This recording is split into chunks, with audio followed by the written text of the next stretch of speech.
at a gathering of all the animals. The monkey danced and delighted them so much they made him their king.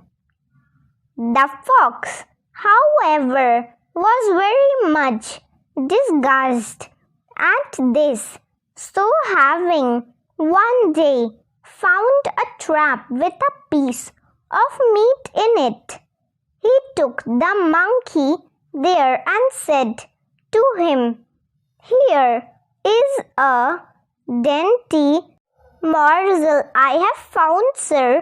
I did not take it myself because I thought it ought to be reserved for you, our king. Will you be pleased to accept it?"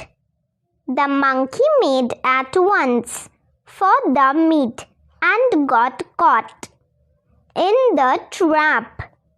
Then he bitterly reproached the fox for leading him into danger, but the fox only laughed and said, "O monkey, you call yourself king for the beasts and haven't more sense than to be taken in like that."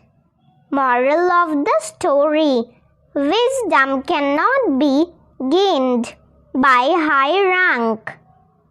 Like, comment, share, subscribe. Thank you for watching.